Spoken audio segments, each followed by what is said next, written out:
എൻ്റെ പേര് Neena rose manual. ഞാൻ കണ്ണൂർ അങ്ങാടിക്കടവ് ഇടവകയിൽ നിന്ന് വരുന്നു. എൻ്റെ ആദ്യത്തെ സാക്ഷി എന്ന് പറയുന്നത് OET എക്സാമാണ്.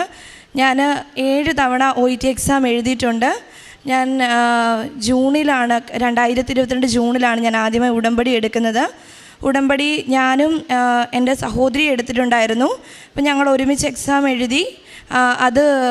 ആ എക്സാം ഞാൻ ചില കാരണത്താൽ ഞാൻ ഉടമ്പടി എനിക്ക് പാലിക്കാനായിട്ട് സാധിക്കാത്തത് മൂലം ആ എക്സാം എനിക്ക് ഫെയിലായി. അങ്ങനെ എനിക്ക് ഭയങ്കര സങ്കടമായി. കാരണം ആ എക്സാമിന് എൻ്റെ സഹോദരി പാസ്സായിരുന്നു.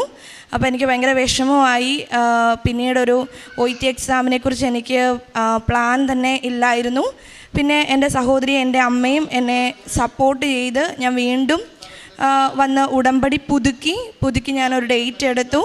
അങ്ങനെ ഞങ്ങൾ അന്ന് ഉടമ്പടി ഒരു ഡേറ്റ് എടുക്കുന്ന സമയം ഞങ്ങൾ മാതാവിനോട് ഞങ്ങളുടെ പ്രത്യക്ഷീകരണ പ്രാർത്ഥന ഒരു തവണ മുട്ടയിൽ നിന്ന് ഞാനും എൻ്റെ സഹോദരിയും കൂടെ ചൊല്ലിയിട്ടാണ് ഞങ്ങൾ ആ ഡേറ്റ് എടുക്കുന്നത്.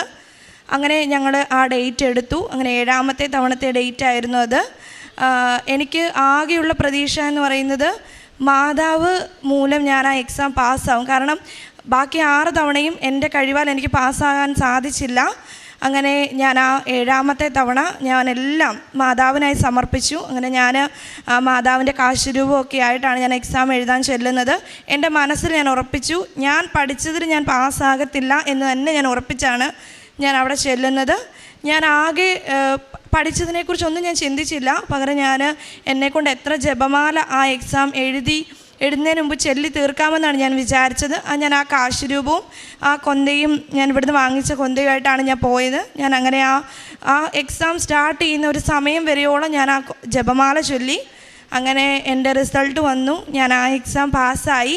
അപ്പം ഞങ്ങൾ 2 പേരും ഒരുമിച്ച് പോകണമെന്നാണ് ഞങ്ങൾ വിചാരിച്ചത്. ന്യൂസിലാൻഡിലേക്കാണ് ആദ്യം ഞങ്ങൾ UK പോകണമെന്നാണ് വിചാരിച്ചത്. പക്ഷേ പെട്ടെന്നൊരു നിമിഷം മാതാവിൻ്റെ അനുഗ്രഹം എന്ന് പറയട്ടെ, ഞങ്ങൾ ന്യൂസിലാൻഡിലേക്ക് പോകാൻ തീരുമാനിച്ചു. അങ്ങനെ ഞങ്ങൾ സാമ്പത്തികമായിട്ട് ഞങ്ങൾക്ക് ന്യൂസിലാൻഡിലേക്ക് പോവുക എന്ന് പറയുന്നത് അത്ര എളുപ്പമല്ല. ഏകദേശം 2 പേർക്ക് പോകണമെങ്കിൽ 25 ലക്ഷം രൂപയോളം വേണം. അങ്ങനെ ഞങ്ങളതെല്ലാം മാതാവിന് സമർപ്പിച്ച് ഞങ്ങൾ ഒരുമിച്ച് പോകാൻ തന്നെ പ്ലാൻ ചെയ്തു. അതുപോലെ തന്നെ എൻ്റെ 2ാമത്തെ സാക്ഷ്യം എന്ന് പറയുന്നത് ഞങ്ങളുടെ വിവാഹമായിരുന്നു. 2020 ഞങ്ങൾ വിവാഹം ഉറപ്പിച്ചതാണ്. അങ്ങനെ 2023 ഞങ്ങൾ പറഞ്ഞിരുന്നു 2023 വിവാഹം നടത്തുമെന്നും അതും ഞങ്ങളുടെ 2 പേരുടെ വിവാഹം ഒരുമിച്ച് നടത്തണമെന്നായിരുന്നു എൻ്റെ അമ്മയുടെ ആഗ്രഹം. അങ്ങനെ 23 ആയപ്പോഴേക്കും സാമ്പത്തികമായിട്ടും ഞങ്ങൾക്ക് വിവാഹം നടത്താനുള്ളൊരു സാഹചര്യം ഇല്ലായിരുന്നു. പക്ഷേ എന്നിരുന്നാലും ഞങ്ങൾ മാതാവിനോട് പ്രാർത്ഥിച്ചു, ഈ ഒരു വിവാഹം ഞങ്ങൾക്ക് സന്തോഷകരമായിട്ട് നടത്താൻ 2023 തന്നെ സാധിക്കണമേ എന്ന്. പെട്ടെന്നൊരു നിമിഷം ഞങ്ങൾക്ക് കുടുംബപരമായി തോന്നി വിവാഹം നടത്താം, ഇച്ചിരി കടമെടുത്തിട്ടാണെങ്കിലും നടത്താമെന്നായിരുന്നു. പെട്ടെന്ന് ഞങ്ങൾ വിവാഹം, അതായത് എൻ്റെ 2ാമത്തെ ഉടമ്പടി 90 ദിവസം തീരുന്നതിന് മുമ്പ് തീരുമാനമായി. അങ്ങനെ ഞങ്ങളുടെ എൻഗേജ്മെൻറ്റ് മെയ് 25 ഞങ്ങളുടെ 2 പേരുടെ ഒരുമിച്ച് നടന്നു. ഇപ്പം ഞങ്ങളുടെ 2 പേരുടെയും പ്രോസസ്സിങ് തീർന്നു. വരുന്ന സെപ്റ്റംബർ 7-ാം തീയതി ഞങ്ങൾ 2 പേരും ഒരുമിച്ചാണ് പോകുന്നത്. അങ്ങനെ എല്ലാം ഞങ്ങൾ ആഗ്രഹിച്ച പോലെ ഞങ്ങളുടെ മാതാവ് ഞങ്ങൾക്ക് നടത്തി തന്നു. ഞങ്ങൾ ഒരുമിച്ചാണ് പഠിച്ചത്, വളർന്നത് എല്ലാം. ഇപ്പം ഞങ്ങൾ ഒരുമിച്ചാണ് പോകുന്നത്. ഇതെല്ലാം നടത്തി തന്ന മാതാവിന് ഞാൻ 1000 നന്ദി സമർപ്പിക്കുന്നു. ഞാൻ കാരുണ്യപ്രവർത്തികൾ ചെയ്യാൻ ഇച്ചിരി മടിയുള്ള കൂട്ടത്തിലായിരുന്നു. പക്ഷേ ഞാനിങ്ങനെ സാക്ഷ്യങ്ങൾ കേൾക്കുമ്പോൾ എല്ലാവരും ഗവൺമെൻറ് ഹോസ്പിറ്റലിൽ പോകുന്ന കാര്യം പറയാറുണ്ട്.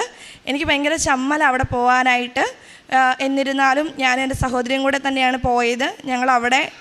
ഞങ്ങൾ പോയ ആ ഒരു സമയത്ത് എല്ലാവർക്കും ഞങ്ങൾക്ക് ഭക്ഷണം കൊടുക്കാനായിട്ട് സാധിച്ചു. അതുപോലെ തന്നെ ഞങ്ങൾ പത്രം കൊടുക്കുക മാത്രമല്ല ചെയ്തത്, മാതാവിനോട് ഞങ്ങൾക്ക് കിട്ടിയ അനുഗ്രഹത്തെക്കുറിച്ച് പറയുകയും മാതാവിന് ഒരുപാട് പേരെ സഹായിക്കാനായിട്ട് സാധിച്ചിട്ടുണ്ട്, അത് ഈ പത്രത്തിൽ വെളിപ്പെടുത്തിയിട്ടുണ്ട് എന്ന് പറയാനും ഞങ്ങൾക്ക് സാധിച്ചു. അതുപോലെ തന്നെ ഞങ്ങൾ വീടുകൾ കയറി നടന്നാണ് ഞങ്ങൾ 2 പേരും പത്രം കൊടുത്തത്.